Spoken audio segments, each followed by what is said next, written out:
Capitola, come to the coast with me. The sun and the sky are free. We'll play in the sand and sea. Capitola, paradise you'll adore. I'll take your hand there on the sand along the shore. We are here at Hill Studio to talk with Frank Hill about his memories of growing up in Soquel and Capitola. Frank, thank you for being part of the Capitola Memories Project. My pleasure. Some of my friends call me a Capitola icon.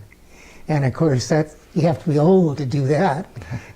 And I want to not admit it right away, because being almost 88, you know, the sands of time are running south, and I want to slow them down as much as possible. Sounds good. Well, tell us a little bit about your background and your family and where you grew up. Well, to begin with, I was born in September of '29. That's 1 month before the great stock market crash. And my father had been a very reasonably successful businessman, but when the Depression hit, he lost his shirt. And in my early memories, we moved around a great deal. As a matter of fact, his mother, my grandmother, owned some real estate on 49th Avenue. We used to call it Wharf Road. And to avoid needing to pay rent, we were a little stressed. He moved to Capitola, and my first exposure was to the elementary school in Soquel. I flunked the first grade because I only arrived in Soquel 1 month before the June vacation, and my friends who were with me when I flunked never let me forget. I would be introduced by Dick Nutter, one of my very good friends, and he always says, and this is Frank Hill, who flunked the first grade. In any event, early remembrances start out with the neighborhoods around Capitola. They were just vacant lots all over the place. It was very sparsely populated, and once the winter season hit in, it became almost empty. There were many summer cottages for people who, from Fresno or Bakersfield or wherever, to avoid the heat, would come over during the 3 summer months. And Capitola was very busy then. At that time, there was a merry-go-round and a lot of entertainment, like pinball machines, and it was active for 3 months. And of course, the legendary Shadowbrook was the 5-star restaurant in the area. Well, we'll get back to that a little later. I'd like to stay with the elementary school. I started out academically not being very good. I had arithmetic, spelling, those things just didn't work. But I could draw pictures, and I like to draw little pictures on the margins of my test papers and hoping to distract my teachers. And it didn't work too well. Back before World War II, there were a lot of Japanese or Nisei families in the area. I had one very close friend whose name was Jimmy Matsumori, and he lived in downtown Soquel, just off the main street. And so we became such good friends. At lunchtime, I was exchanging a peanut butter and jelly sandwich for one of those little round balls covered with rice. And it even had fish in the side. And he told me that sometimes it was raw, but I smiled and swallowed it. He invited me to his house one afternoon after school, and the first thing he did was, as we stood at the front door and his mother was on the inside, he says, "Take off your shoes." pick up my shoes to go in the house. What is this? But I did. And then I discovered we were all sitting down against a very low table, and back of me, and this was before the war, was one of these Japanese flags, a big white flag with a red ball on it. And next to it was a portrait of Emperor Hirohito.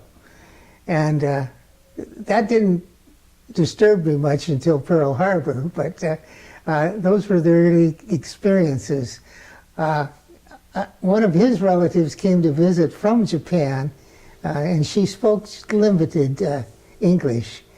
And one of the things that she did was she drew a picture of Mount Fuji and Torii Gates and all these things, and she was drawing better than I was. And a drawing was my only thing to be proud of, and here is somebody beating me out. I was glad she did return to Japan, again before Pearl Harbor, and I was the top man in the drawing class. And we had an elementary school teacher named Alice Woolsey. And Alice was there for a long, long time. As a matter of fact, after me, she taught two of my children. One time after having flunked a math test, she said, "Don't worry, Frank, keep drawing, and the better you get, the closer you'll get to being able to have an accountant." And I did. So anyway, later on, we were out, I know a group of us were out together. My family let me roam around a lot more than I let mine later on, I guess because I knew mischief was in every youngster's subconscious. So one day down by the Venetian courts, we saw Alice Woolsey kissing a sailor. And so that was really something. And so the next day, my friends and I lined up, and when Alice came to go into class, we all sang "Anchors Aweigh." And she looked down at us, and she says, "Oh, it's so nice to be patriotic." And I looked back on why didn't she become embarrassed? And then we thought, well, maybe that girl we saw kissing the sailor really wasn't Alice. And Alice never married. She must have liked men, but I never knew for sure if that was really her. Let's see, what else happened? Oh, elementary school I became a Boy Scout. And every Wednesday night, the Scout Hall was in what is now the fireplace in Soquel. And then I would walk back up the hill, up 49th Avenue, or Wharf Road, or whatever you want to call it. And there was the Poor Clare Monastery which at one time had been the Rispin estate. And the Poor Clares were nuns that wore brown and didn't speak. And so I was walking home from a Boy Scout meeting, and I bumped into a nun, and she didn't say a word. She just stepped back. And I was so scared, I did the 100-yard dash and world-class time to get home. And then I had to go back and get, Boy Scouts wore these big hats, and my hat flew off, and after it got light, I went back, and she didn't pick up my hat. It was still there, and I was saved. I guess now I can move ahead to World War II. And the beginning of World War II, I came to the conclusion that we wouldn't have much trouble with them, because if the Japanese made their warships as poorly as they made the wind-up toys they were selling us, it would be no contest. And at that time, all the imports that are now Chinese were then Japanese. And Jimmy and I he got it easy. They say the Nisais were 100% patriotic, and I'm not all that sure that they were. And he sort of before he got sent to Monsenard, he felt that the Japanese were winning right and left in the early part of the war. And now where the Capitola Middle School is, there was what they called a leftover barracks from the President Roosevelt created during the Depression a group called the California Youth something, CYA it was called, California Youth Association. And these young men who couldn't find work were working on state parks and U.S. parks and that sort of thing. They wore uniforms, but there was nothing military. Instead of a gun, they carried a shovel. Anyway, that went out of business, and those empty barracks sat there. At one time, we had some Boy Scout meetings there. It was kind of, now that war was cooking, we were feeling very warlike because we had uniforms. And then the Army actually came. The first group that came were white soldiers and from Michigan. They had been in what they called the 32nd Infantry Division, which had a red arrow on its sleeve. And then they put off one that was a round emblem, was called a headquarters. I didn't quite understand what that was about. But we were free to come and go, my friends and I, right through the Army camp. And at that time, I had blonde hair and I had a crew cut, and maybe I looked a little like a Nazi, I don't know. But there was a shed that had these machine guns all lined up. And I was drawing, and this soldier came in and grabbed me and he was a sergeant, and he took me to the captain. And he said, I think we've caught a Nazi spy. And they were just doing games with me. And the captain looked me up and down, and he says, you do look like one of those. Say something. And I said something. He said, no accent. You can't be a Nazi. Go ahead. And I stayed there, and back in those days, they didn't have such fancy sound systems, and each Army company had a bugler. Or maybe it was maybe a unit bigger than a company. I don't know. But anyway, every day when I lived from my house in Capitola, I could hear colors and the meal calls and all these various things. So I went over. My grandmother paid me for mowing the lawn or doing yard work, and I saved $5 up. And the back of a comic book was an ad, and I sent away, and I got a real bugle. And so, but I didn't know what to do with it. And I went over, and the soldiers were practicing, and they taught me. I learned how to do all the military things, and I was big at summer camp to play reveille and taps and all of that stuff. Do you still have your bugle? No, I gave it away to my brother. My brother owns a bar, and he has a lot of Indian stuff, and he likes to claim it was General Custer's bugle, but it really wasn't. I heard that's the place that's on Portola Drive. Yes, yeah. It's called, I forgot what it's called now. But yeah, that's where it is. I keep thinking about going there and getting it back, but I've discovered as time progresses, my lips don't do what they used to. I couldn't play. I tried on somebody else's trumpet, I just couldn't do it anymore.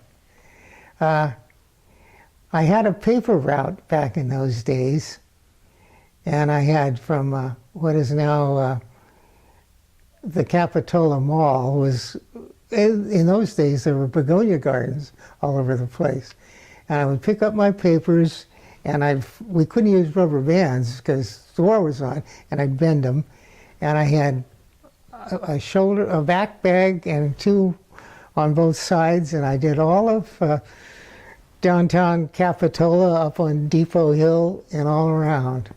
And oh yeah, another thing that out of context, I just realized that I'd forgotten about my trip. My grandmother took me to Depot Hill, and we got on the train and rode into Santa Cruz, to the Santa Cruz Depot and back.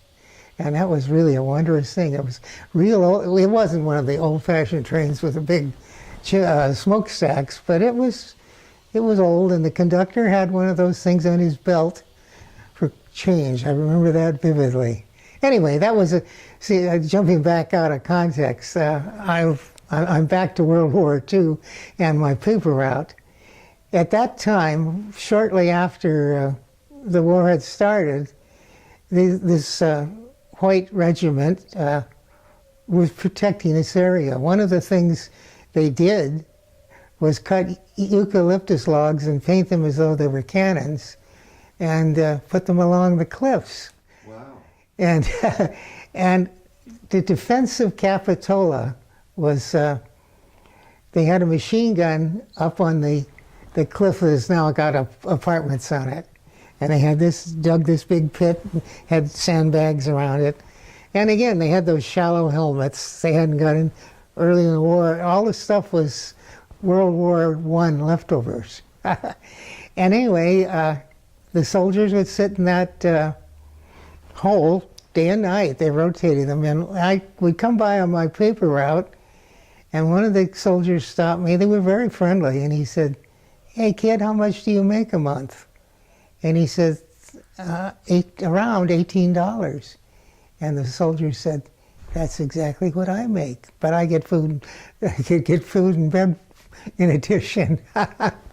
Anyhow, after that, a black regiment moved in, and I didn't know much about racism.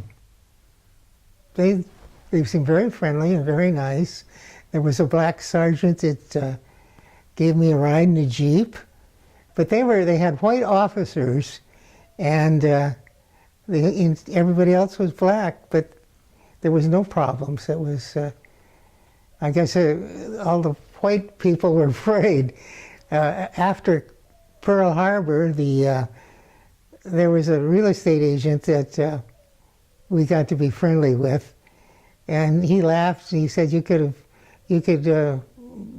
buy all of downtown Capitola for a nickel on the dollar," because they thought the Japanese were coming the next day. And they didn't. His name was Ward, Dan Ward. He also allowed us to have a Halloween party in Shadowbrook before it was a restaurant. Legend has it at one time had been a mental hospital, but I don't know if that's true. Many of the things that I'm going to say are hearsay on my part, and I maybe I don't even think they're all true myself, but it's fun to drag them up and run them past. Well, as long as you tell us, put up a flag and tell us which parts are the hearsay. Right. Yeah, okay. Well, the Shadowbrook wasn't. We had a wonderful Halloween party. There was a flight of stairs. It was not nearly as big as it is now. There was a flight of stairs, and we took rubber gloves and filled them with water, hung them, and as people came down the stairs, hands would go over their heads. And that was a big moment. By the time World War II had ground down, I was into high school, I think. This would be Santa Cruz High School? Santa Cruz High School. And again, art was my thing. And I avoided academic subjects like English. I took Spanish, and I never got past a few expressions. And later on in my life, when I vacationed in Mexico, I discovered that if I used what I'd learned and rolled my R's properly, like I say, "Donde está la cuarta de caballeros?" And the man, which means, "Where's the men's room?" And he would answer me and leave me completely, I don't know what the hell he said. Anyhow, my professional career, as I said, I learned to take advantage of my ability to draw. And I think back, every child starts out drawing. And some of us become so sophisticated we can't do it. And those of us who stay behind and still draw, some people may say we're a state of retarded development. But anyway, it helped me a lot. I spent my summers during this high, from 15, 16, and 17. Every summer, I was a fire crew man. Can you imagine being 15 and fighting on the fire line? But I did, and I got away with it okay. I didn't get scorched. That was in the Santa Cruz County or other well, it started out in Santa Cruz County, but we had one fire that was way down the coast in San Benito and Monterey, and we covered. There were fire stations all over the place. My friend up the street, Paul, I asked him to, watch out for anything. If he saw anything that wasn't right, let me know. He took good care of everything, even my high school girlfriend. And when I came back from my last tour in the Forest Service, she was his girlfriend. And of course that upset me, but later on I felt saved, because if I'd stayed with her, she grew up to be fat and ugly, and he dropped her after I did, and God knows what had happened. I was madly in love with her at one time. I mean, she was Catholic and I was fallen away Catholic, and she insisted I go to Mass with her. And while the priest was going on in Latin, I was thinking of obscene thoughts that I might attempt to do on her after we got home. How did you get to Santa Cruz High from where you lived? There was a bus. Yeah, and that's interesting. And later on, I went to Hartnell Junior College, and there was a bus that took us all the way to Salinas. Oh. Another flashback is there was a lady that had a fish market, and she lived up on the cliff, that cliff on the left-hand side, and her name was Josephine, and she had a big tin fish outside, and she was a very nice lady, and I can't recall if she ever gave me any free fish or not, but she's mentioned in the new version. She will be mentioned in the new version of the cable car that people stick their heads through and get photographs. Out in front of the Capitola Museum. That's correct. Yeah, you're for the audience, you're repainting that right now for us. And I'm doing a lot better job.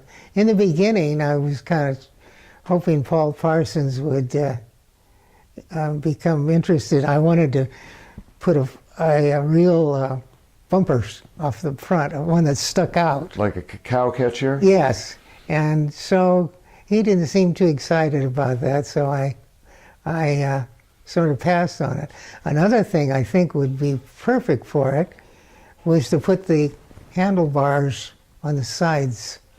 And that would give people taking photographs an opportunity of getting 2 more people into it. So the Korean War happened, and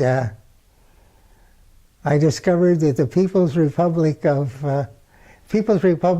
North Korea didn't have a navy. So I went into the Navy and avoided combat. I was on a ship only briefly, and getting seasick was a thing that it did keep my weight down. The food was terrible, and being half seasick, I was only 140 pounds. But I got lucky, and they discovered that they needed somebody to make training aids. So I got transferred off the ship to the Fleet Airborne Electronics Training Unit Pacific, which was making teaching pilots how to drop stuff on submarines. And I spent 2 glorious years there without being shot at. I had to get up at 4 in the morning sometimes to stand what they call the mid-watch, and I hated that. But we had to walk around the place. It was in San Diego, and it's called North Island. And they were fearful that some communists might sneak in and steal some of my flip charts or something like that. So then I went to art school.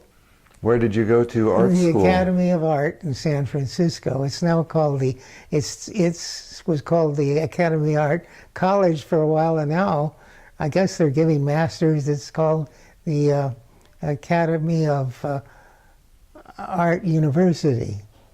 After going there, I did teach for a couple of semesters. Where did you teach? At the Academy. I see.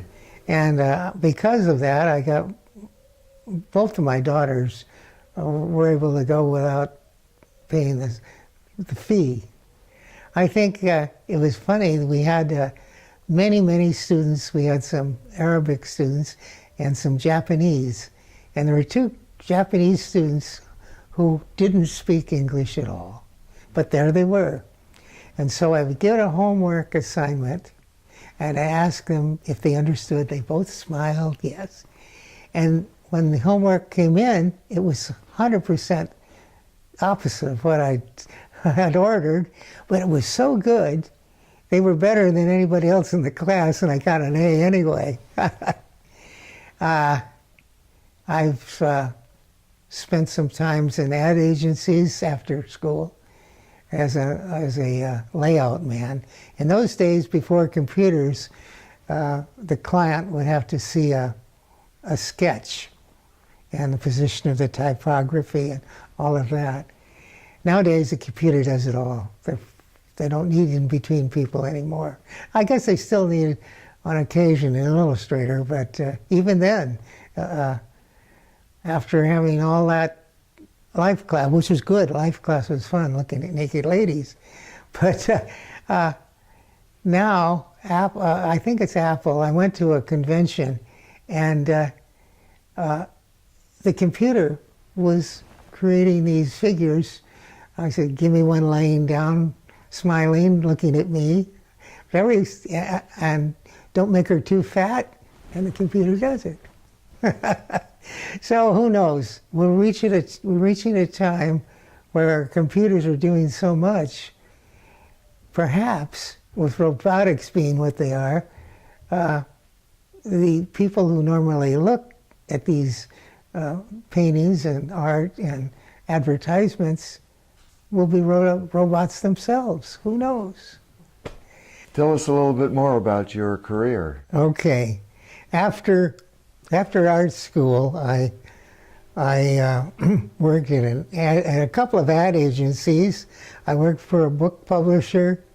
I think I did just about everything but tattooing, and I wish I could have developed that skill because those people are very, very busy currently. I had a good moment when I was introduced to a man named Frank O'Neill, who was doing a comic strip called Short Ribs. And the classic thing was Frank was Irish, and he had a taste for vodka, a very prominent taste for vodka.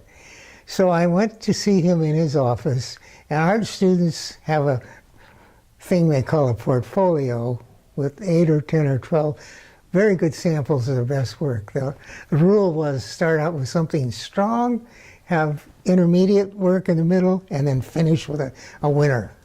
So I did that, and Frank casually thumbed through these pages, and I said, oh God, I'm a bomb. And he says, let's go down to Will's Fargo, which was a bar across the street, and have a drink.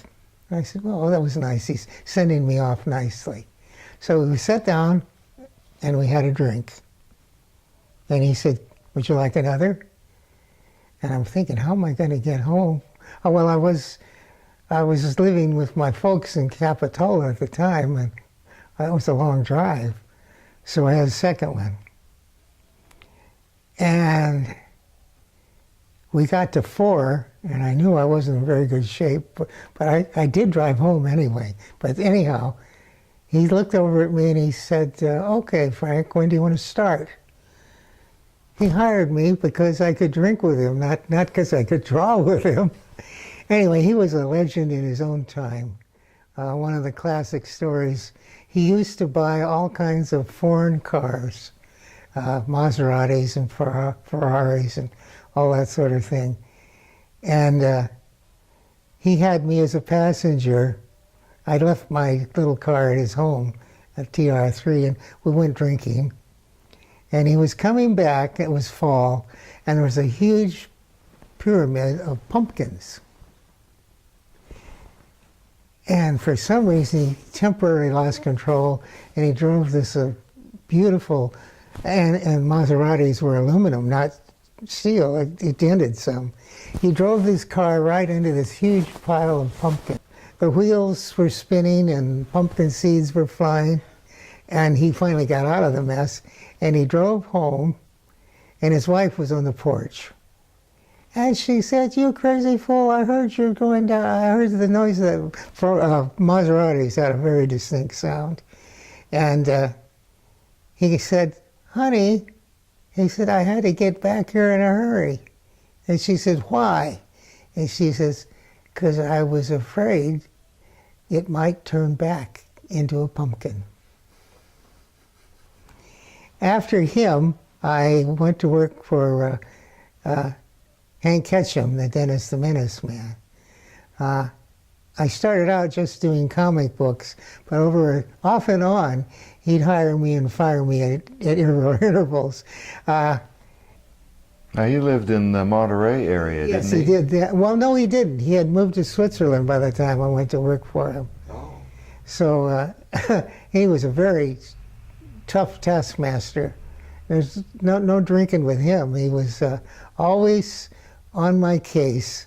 So you helped draw the strip, was that it? First off, I was just doing the comic books, and then I got to the point where I was doing the Sunday pages, and later on, to this day, I still write scripts, even though Hank's been dead a long time. I still write scripts for him every so often when something hits me that I feel will buy. And it's not bad. They pay quite a bit for the script, and I don't have to draw any pictures. There it is. I just send thumbnail sketches.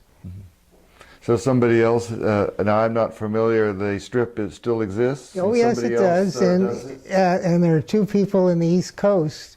One of them I keep thinking about. I had a falling out with Hank, and I got one of my terminations. Had I known to keep my mouth shut and not get upset with him, when he passed away, this fellow inherited the strip, and he's making pretty good money as and that was my job if I just kept my mouth shut. Okay, after that, let's see. Frank O'Neill retired not because of any physical malady. Alcohol sort of put him in the back burner, and he recommended to the syndicate. That's the company that represents comic strip artists. And what they are is they send salespeople out to sell your product to various newspapers. And so this particular syndicate, Frank said, "I can't do it anymore." And so they knew about me, and I took it over. And I did it for 8 years, daily and Sunday. I wrote it and drew it, did the whole thing. This is the short ribs. Yes. And I got to put my name on it. And Frank had an accident where he hit his carotid artery on something, and it killed him. And his son to this day thinks that I stole the feature, but I didn't. It was handed to me. So after that, I've been illustrating children's books. I work for Scholastic and a firm called Smith Novelty. And I've been writing and rewriting the history of American football, but not from a traditional standpoint. It's why fans become fans and all the various things that they do, and the actual game is a subsidiary. It's about the fans, and it's not exactly a comic book because there's a lot of text, and unlike a comic book, I've added so much text that I'm having illustrations, and I've redone it 2 or 3 times. I started thinking about doing that when I was in high school. I've had one of the people that has helped me was the late Bill Walsh, the former 49er coach. Oh, yes. It was legendary. He was a nice man, and then he died. And that stopped me for a while. Maybe that's the thing that I might yet do before I drop dead. Now, when you were working on Short Ribs and Dennis the Menace, did it take a bit of practice to mimic the style of the artists? Oh, yes, it does. And I've been a counterfeiter. And also, I work for Marvel, and the titles that I work for them included, let's see, the Flintstones, the Jetsons, who else? Yogi Bear. Now those were all Hanna-Barbera cartoons, right? Mm-hmm. Hanna-Barbera, and Warner Brothers took Hanna-Barbera over. I see. So, yeah, that was one of the things. I had a contract to do Tom and Jerry as a comic strip. And it was distributed just in Europe. I don't know why it's in the United, but they paid reasonably well. And when Warner Brothers took it over, they terminated I had another year on a contract, and the attorney from Warner Brothers said, "So sue us." And obviously, I had a lawyer tell me that. First of all, Warner Brothers has 40 lawyers on staff. And how do you think you're going to beat them? He said, one of the things they'll do is put it on hold for 5 years. And by the time you've paid your legal fees, you've exceeded what that contract would have got you by double. So that was the end of that. Fighting corporate giants it's like you feel like Don Quixote, that windmill is going to knock you down. I think in conclusion, I'm still hoping, not that I desperately need the money, although I still could use it. I'm still writing some panel cartoons. I've never been able to sell New Yorker. I think some of the things I've sent them is far better than what they print, but New Yorker's kind of a cartoonist nirvana, and I'd like very much before I croak to do it just once. Well, I hope you have success with that. The late great Bill Malden, who did Willie and Joe during World War II, I met him at a conference. They have the Cartoonist Society annual thing. They call it the Reuben. It's the cartoonist version of an Oscar. And I just happened to share a table with Bill Malden. And it turned out that he had tried to do New Yorker again and again and again. And then he went into the Army and did this stuff during the war. And he got some, I don't think he even got some sort of a Pulitzer or some big award. And New Yorker called and asked him if he'd be interested, and he sent them a rejection slip. I was wondering if you had more stories about Brad Macdonald and the Shadowbrook and the Saba. Okay. Oh yeah, I left that whole segment out. I have a legend that I was Shadowbrook's first dishwasher. And over the years, I worked myself up. Brad Macdonald and Ed Felipe were the co-owners.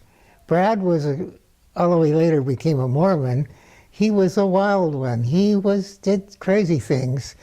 And Felipe was very austere and hard. Oh, kind of, I don't know the term you want to use for somebody that's rigid. But he was the one that made it work. Brad was the showbiz man. On one occasion, Brad was so intoxicated that he jumped out off an upstairs. If you remember the shape of Shadowbrook, there's an upstairs now where the bar is. It wasn't there then, it was just a flight of stairs. And there was a wagon wheel with lights on it. And he was so intoxicated, he leaped out and grabbed a hold of that. And something like out of a movie, he swung around. He didn't hurt himself, but he fell down. And Ed was originally the chef, but he became the maitre d', and somehow they got a very astute Italian head waiter. Guy was really good. And there was an occasion where one of the waiters that they had hired was faking a French accent. And so he's doing this thing at the table with the accent, and it turns out that the two customers are French, and they start speaking to him in French. And so the head waiter, who was multilingual, rushed out and pushed him out of the way and started communicating with them. And the minute they left the table, that waiter was out the door. I worked myself up from dishwasher to busboy, and then I guess I didn't have what it took to be a full-fledged waiter, because they make a lot of money, but they brought me up to be a novice bartender. And that was pretty good. The only thing that really got me was when the cocktail waitress would come up and with a big order. She said, 2 bourbon waters, a martini, gin and tonic, 3 ounces of bourbon. And I'm going, oh my God, how can at my advanced age now, I'm struggling with memory lapses. And back then I had a good one, but I couldn't handle 9 drinks. And one occasion, there was a small bar downstairs where the customers who ordered drinks while they were at the table, the downstairs barman did it. The downstairs one, they pre-mixed different kinds of drinks that were popular, and they put them in the big soda water bottles. And somebody came in there, they wanted several martinis. And I thought the martinis had been pre-mixed in these bottles. And there were 3 or 4 of them, and I poured them and put the olive in with a toothpick and all of that. And it turned out that those bottles just had water in them. And there was a bit of, they took me out of that downstairs bar. Now, I assume you were 21 by then when you were doing this. Of course, yes. The man that was teaching me it appeared that he never drank, or he said he never drank, but he had a glass of water in the back bar. And every evening, the cocktail waitress and I would have to help him up the stairs and shout to get into his car. And how could he get that way with water? It was vodka, straight vodka, and he just drank a big water glass full of it. Because I did read that in later years, Brad Macdonald had become a Mormon, and the Mormons don't drink, so I assume he gave it up at some point. Well, one of the things Shadowbrook made famous was a little biscuit with a cube of sugar dipped in orange juice, and that was really a Shadowbrook favorite. But they got it from Betty Crocker. Oh, one other thing. Shadowbrook had an amphibious Jeep left over from World War II, and they painted it pink. And now, at this point in my life, I was painting signs and doing all that kind of stuff. So I painted the Jeep. Now, I don't know if this is true. This is one of those things. But I've been told that the whole group of them took the Jeep out into the kelp beds outside of Capitola, and it sank there. And it's there to this day. I don't know if that's true, but that's what I've been told. After Shadowbrook, for some reason, Brad became upset with Ed, and his father, Jack, and he took a hold of the old Capitola Ballroom. That had been a great thing. I was too young to see it, but in those days, Count Basie, Duke Ellington, all the top performers there, and even later, some strippers like Sally Rand. And I didn't see any of these, but I just heard about them. However, after I became the art director at the Saba, I had a loft over the ballroom. It was hot up there. But anyway, there were all these old posters of these famous performers piled up. And I should have collected them, but I didn't. I just left them there. Yeah, they would be great for the museum's collection. Oh, yeah, they'd be wonderful. The funny thing about the Saba is a Caribbean island. And because there was Don the Beachcomber, Skipper Kent, Trader Vic, Lil and I, there was a big rash of Polynesian restaurants. And so Brad and Jack said, well, you know, what's in the Caribbean? Maybe some pirates, but really. So they decided that they made Saba a two-ocean bar. We brought in this supposed Polynesian stuff. I carved a couple of tikis out of big redwood posts that they found in off the railroad trestle, something left over. And I painted sides of canoes that they hung up, and the signs. Those are my signs, and I designed those. Oh yeah, I've seen the signs in the photographs, right on the front of the building. Yeah, I did all those. So we should make sure people know that the Saba was started by Brad and his father. About what year was that? Well, you know, I can't tell you. Sometime in the early 50s? Yeah, early 50s. I know it burned in 57. Yeah, there was a famous thing about that. Saba burned when Brad Macdonald was running it. And there was another restaurant in Aptos up on the cliff, Beach Hill, I think that's what it was called. And Brad was managing there, and it caught on fire. It was always the same thing. It was always some grease and flue that did it. But the Shadowbrook's still around. Yes, yeah. Well, he left Shadowbrook. So when you were doing these different jobs, were you still living in this area? You lived in San Francisco for a while. Right? Yeah. On a couple of occasions, I went away to become rich and famous. I went to New York, and my folks paid my airfare there, and things went so badly I had to come home on a Greyhound bus. I think a lot of people from here have gone off to the big city and then eventually came back. You always want to be rich and famous, and of course Manhattan is the cornerstone of publishing and advertising and just everything.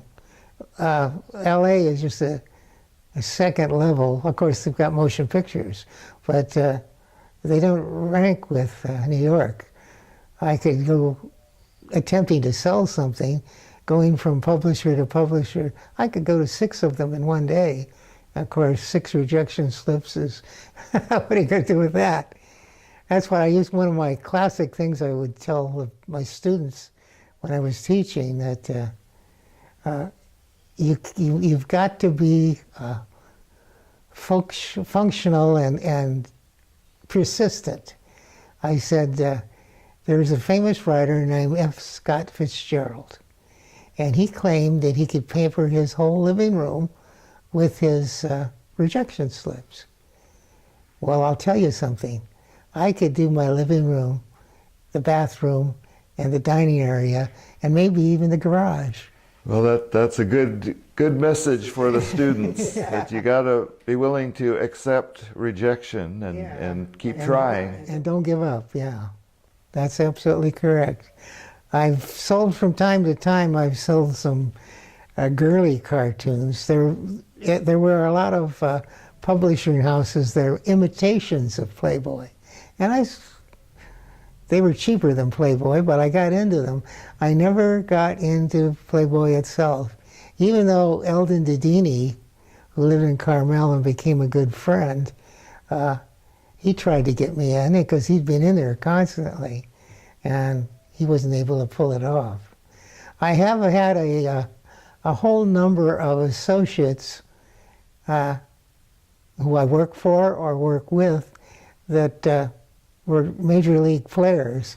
I used to believe that if I shake hands with enough of these major league players, I'll become major league. But it never quite happened. I managed to make a living on and off, but I didn't get Charles Schulz grosses 200, he's dead now. He grossed 200 million a year. And Ketchum was considerably less. That's a funny thing. Michelangelo and Leonardo hated each other. Ketchum and Schultz hated each other. Oh? They had to hide it because they both went to the golf tournament together. But they didn't like, Ketchum would call Schultz Brand X. Do you know what caused the rift? Because they were competing on a comic feature about children. Okay. And that was it. Oddly enough, they were both in public. They were both very gracious and everything, but having worked for them, I'll tell you, it wasn't that much fun. So you worked for Schultz a little bit too? Yeah. I was like a double agent for a while. Yeah, I didn't do any of his actual features. There's a company in San Francisco called Determined Productions. And they make toys and all sorts of stuff. And I designed a series of books that there's another company called World of Wonders.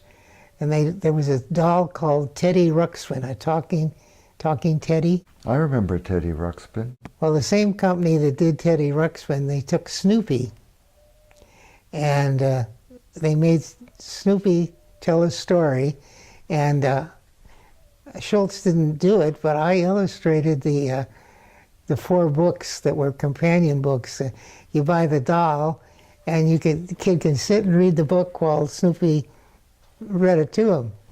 And oddly enough, it didn't do what Teddy Ruxpin should have done. One of the things that happened, the same group,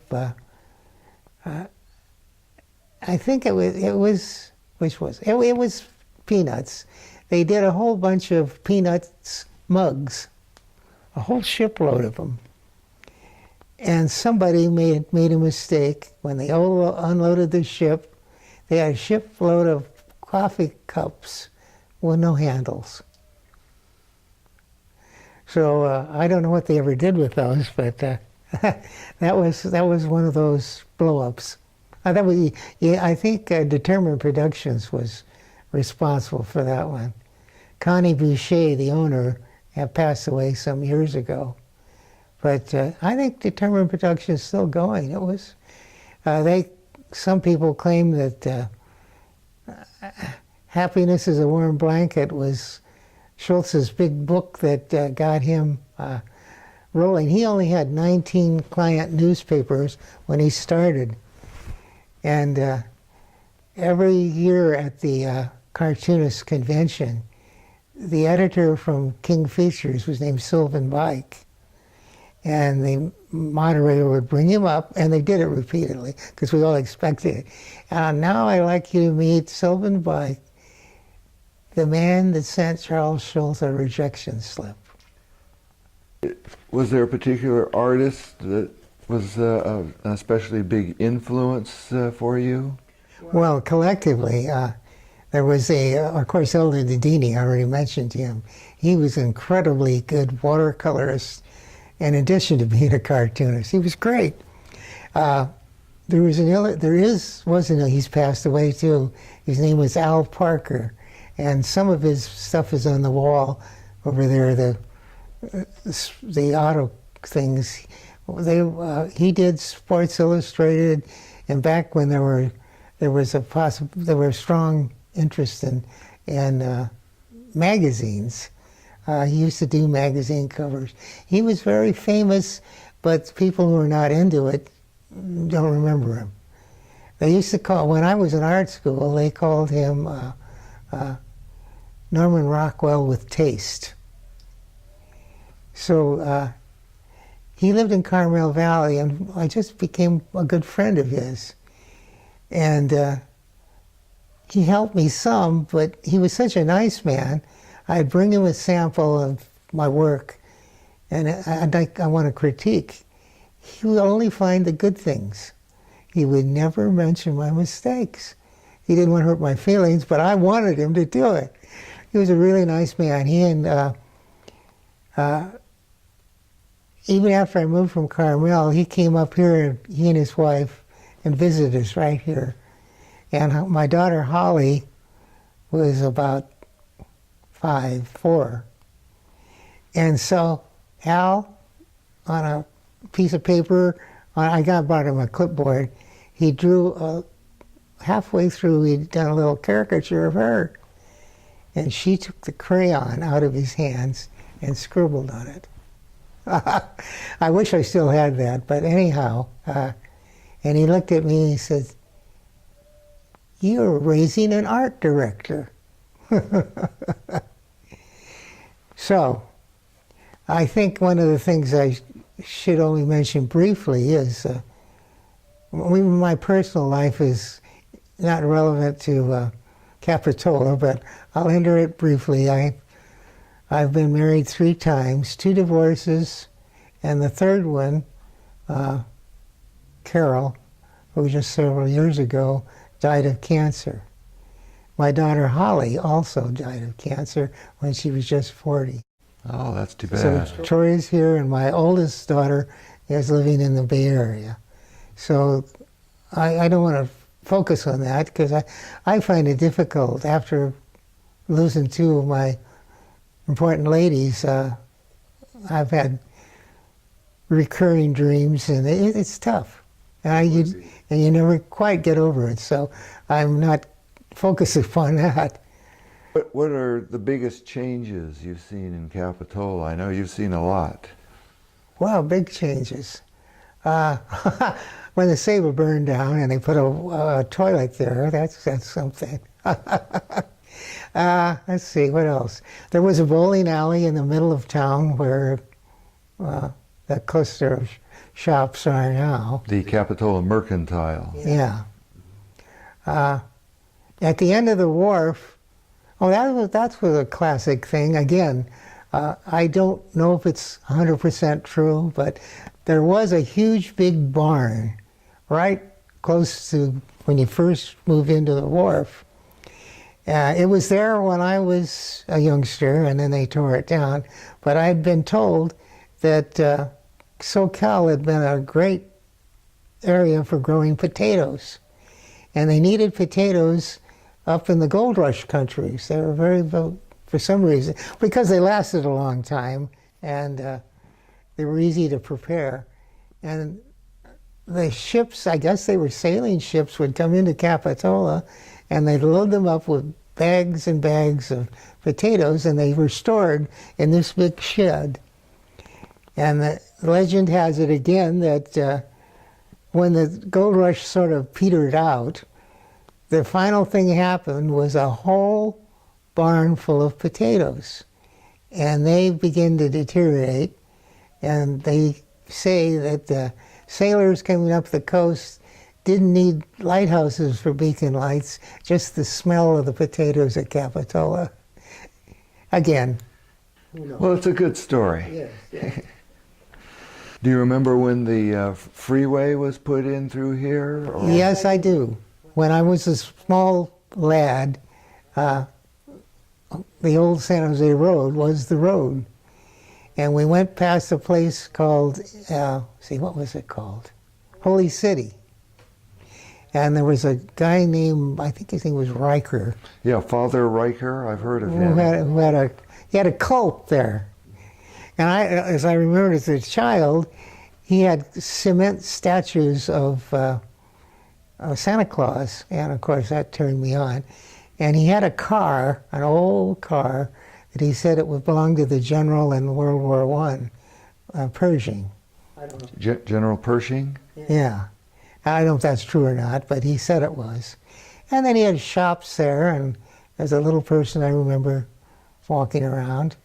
And there was a post office. It was like a full-fledged, and a lot of people living there. There were people milling around.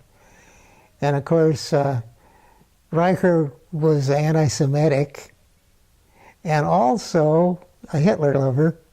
And that didn't go over very well after we entered the war. As a matter of fact, before we entered the war, there was a lot of anti-German stuff.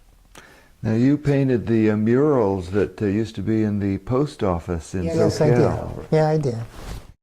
Yeah, the museum has several of those that were saved, that were cut out of the wall when it was moved or remodeled or something. Yeah, well, I'm flattered that somebody thought enough of them to keep them. Yeah, well, we're going to keep some of them. Some of them were auctioned off from by the Soquel pioneers. Mm-hmm. And I know there's one that's hanging in the Porter Memorial Library now. Yeah. Which reminds me, I don't know if this should go on camera or not, but I have an idea for the museum to have a show that I think would be great. Have it a Capitola artists show. Oh, mm-hmm.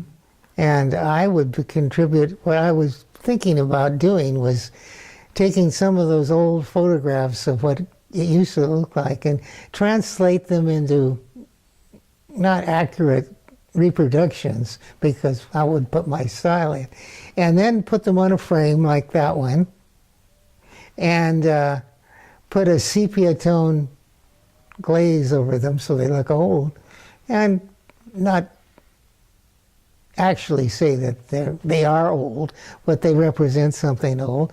And there are other artists in the area. There's Russ Tripp that lives up on the hill, does a beautiful representational paintings. And there was a lady that was a watercolor artist that had her own studio or gallery down in Capitola. So I bet you could find several artists. And I think it would be a collective art show of Capitola artists. Well, we'll keep that in mind. Okay. It's an interesting idea. Yes. And another idea is if we could do a book, and I'd be willing to do it, of Capitola's cable car and its history. That's a very interesting idea. Well, you know, I would like to see the museum maybe do some things that are more children-related. Yes. You probably remember the, the Tunerville trolley that Oh, of course. to be in the newspapers? My dad was a fan of that. Oh, yeah. Well, that was great. When newsprint was more important than it is now, I like to tell, I've told future cartoonists, learn how to do it on your computer, because drawing it on a piece of paper you're just one step down from a Neanderthal caveman. One of our first Capitola Memories interviews was with Ted Maddock. Oh, yeah. Did you know him? Oh, we were good friends. He passed away just recently. He was a wonderful watercolorist, really good. But his main thing was he was a sign painter. Yes. And in the old days, sign painters painted signs. And now the computer does all. I'm waiting for replacing the lettering on this our downstairs cable car with transfer lettering. Oh, you're going to do transfer lettering? So it's cleaner than my hand lettering and a lot easier and faster. Well, is there anything else you like to add? Any other stories that you can think of? I have a conclusion. All right. Shall I launch into it? Sure. I think that instead of looking at the past, we might just take a casual look at what the future may hold. Let's think forward 2,000 or 3,000 years, and when Loma Prieta reverted to a volcano and erupted and covered Capitola with ash in the same way that Vesuvius did Pompeii. And we have a group of archaeologists digging around. And what might they find? They might find parking meters. And what would a parking meter be? It has some sort of a religious concept to it. And they work down the line of parking meters till they find a building with porcelain statuettes, a line of them along the wall with big holes in the front of them. And then there are another group in a different area where all of the porcelain things now are horizontal. And so they believe they have found a temple. And the temple is where you kneel to pray and hope that everything works. So in any event, they will dig down and find our video and play it. And what do you think they will think when they see Capitola as it was in 2017? We don't know, but let's hope it'll be good. Thank you. Wonderful. Well, thank you. Well, thank you so much for being part of the Capitola Memories project. Yeah, well, that's great. It's great.